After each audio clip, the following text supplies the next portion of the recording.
издание на Newsflash ке гледате. 315 милиони долари од фондацијата Бил и Мелинда Гейтс за помош на малите земјоделци во светот да го адаптираат производството на климатските промени. Аналитичарите очекуваат по оставката на Заев да има предвремени парламентарни избори во кои најверојатно би имало широка коалиција или експертска влада. Бразилска сенатска комисија истражува како владата се справува со пандемијата. Се предлагаат 9 кривични тужби против председателот Жаир Болсонаро. Со деталите за овие и останатите вести почнуваме веднаш. Останете со нас. Добро вечер. Ова е ТВ журналот Newsflash на гласот на Америка на македонски јазик и јас сум Јованчо Наумовски. Демократскиот гувернер на Нью Џерси Фил Марфи тесно победи на изборот, извојувајќи победа што ги поштеди демократите од губење на второто гувернерско место. Победата им дава сребрна линија на демократите откако републиканскиот бизнисмен Глен Јанкин го победи Тери Мекалиф во трката за гувернер во Вирџинија, што предизвика загриженост дека намалениот рейтинг на председателот Бајден и штети на партијата. Овогодинешните избори беа првите големи тестови за расположението на гласачите откако Бајден ја превзеде функцијата. А од останатите вести. Фондацијата Бил и Мелинда Гейтс ке донира 315 милиони долари за малите земјоделци да го адаптираат производството на климатските промени. Бил Гейтс во интервју за Гласот на Америка зборува за адресирање на климатската криза.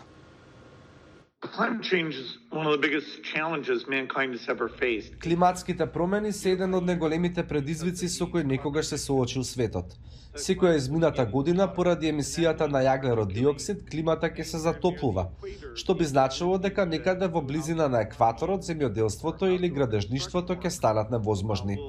Тоа ќе доведе до дестабилизација на луѓето што живеат во овие тропски зони. Затоа треба да направиме две работи.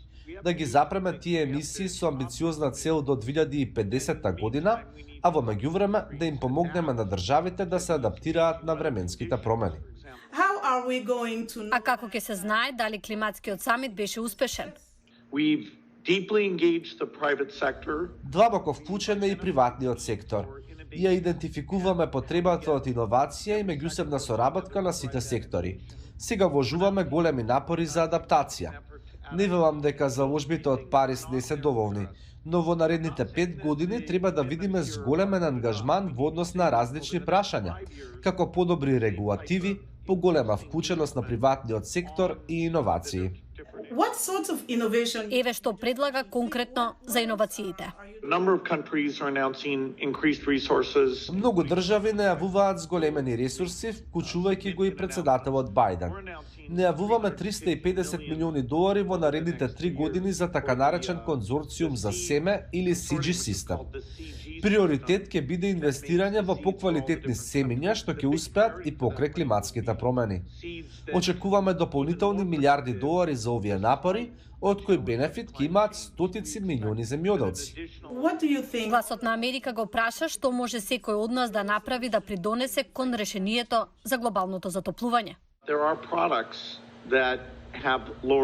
Секако има многу производи со пониска емисија. Имаме можност да го затоплуваме домот со електрична топлинска пумпа и да ги едуцираме луѓето дека ова вреди да се направи. Особено е важно да ги ангажираме младите луѓе.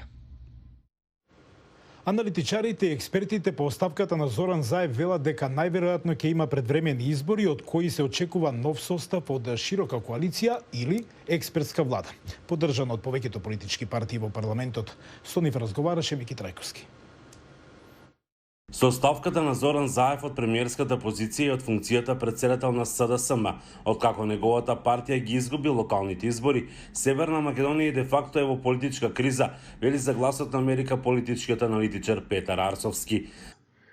Затоа што таа оставка ја дестабилизира владата, можеби го загрозува парламентарното мнозинство, а секако ги загрозува овие напори за справување со кризите кои ни доаѓаат, па ако сакате и со евроатлантските интеграции. Времето ќе покаже колку таа ќе трае и колку брзо од неја ќе можеме условно речено да се отплеткаме. За Александар Кржаловски од Македонскиот центар за меѓународна соработка, оставката на Заев сама по себе не значи и политичка криза, но оти може да биде вовет во такво нешто. Но има начини да се разреши ситуацијата на релативно мирен начин, па и брзо, но ќе зависи од какви се односите на силите во парламентот и однесувањето на делот политичките партии кои го сочинуваат сегашното мнозинство, особено БЕСА. Кое решение во моментот е најдобро за земјава пред времени избори, техничка влада или нова влада?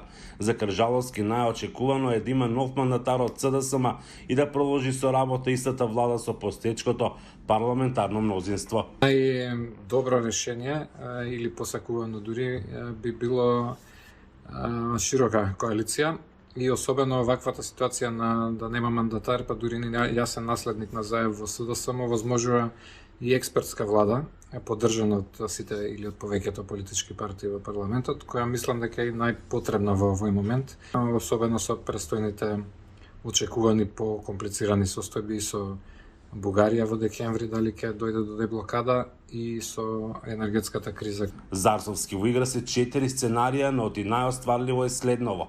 Имајќи го предвид составот на собранието во моментот и тесната разлика во било кој состав на мнозинството, најверојатно дека ова сепак ќе заврши со предвремени парламентарни избори. Прашање е кога тоа ќе се случи и дали тоа треба да се прави баш веднаш или треба да се почека можноста во декември по составувањето на владата во Бугарија за некаков пробив во евроатлантските интеграции. Од кабинетот на Заев велат дека неговиот план не е да ја одговлекува оставката до декември и оти таа јасен чин на преземање одговорност. Заев одржи и средба со своите коалициони партнери, на која што сите изразиле подршка на влада од ова парламентарно мнозинство и од истата била стабилна. Од Охрид за Гласот на Америка, Мики Трајковски. А во Бразил објавен извештајот околу пандемијата во кој се предлагаат 9 кривични тужби против председателот Жаир Болсонаро. Над 600.000 луѓе почина од COVID-19 во Бразил од почетокот на пандемијата, втора во свет држава според бројот на смртни случаи веднаш зад САД. Изминативе 6 месеци, Бразилската сенатска комисија истражува кој е одговорен за толку висок број на починати. Сенаторите го одобрија конечниот извештај со 7 наспроти 4 гласа. Извештајот предлага обвинение против 2 комисии и 78 лица, вклучувајќи го и председателот Жаир Болсонаро. Во него стои дека владата е виновна од и дозволила вирусот да се расшири низ државата, предлагајќи дека Болсонаро сторил 9 кривични дела, меѓу кои криминал против човештвото поради неуспех да се справи со пандемијата. Од почетокот на пандемијата Болсонаро рече дека ковид е обичен грип. Никогаш не се вакцинираше, одби да носи маска во јавност. Комисијата го обвинува бразилскиот лидер за кривична одговорност за неразумна одбрана на колективниот имунитет. Тој исто така се обвинува за измама при промоција и трошење на јавните ресурси за лекови кои не се научно докажани оти делуваат против вирусот. Иако Болсонаро го отфрли извештајот, велејќи дека е политички мотивиран, обвиненијата се многу сериозни, велат аналитичари. Во судски процес можеби ќе бидат потребни години за да се докаже дали председателот е виновен или не. Но откритијата во извештајот се доволни за да се стави крај на сечија политичка кариера каде било во светот. Сенаторите сакаат да го испратат извештајот во Меѓународниот суд на правдата, каде на Болсонаро би му се судило за криминал против човештвото. Заклучоците од извештајот веќе предизвика економски последици за Бразил. Резултатот води до меѓународна нестабилност, оти покажува дека државата управувана од Болсонаро не е безбедно место за инвестирање. Тој влијаеше врз девалвација на валутата во однос на доларот и многу странски инвеститори да ги повлечат парите поради политичка несигурност. Болсонаро е во трка за реизбор за претседател следната година. Сепак, јавните анкети покажува дека неговиот рейтинг е низок во време кога државата продолжува да се справува со пандемијата. Го гледавте Ньюсфлеш на Гласот на Америка на македонски јазик од студиото во Вашингтон. Се гледаме повторно утре. Пријатно.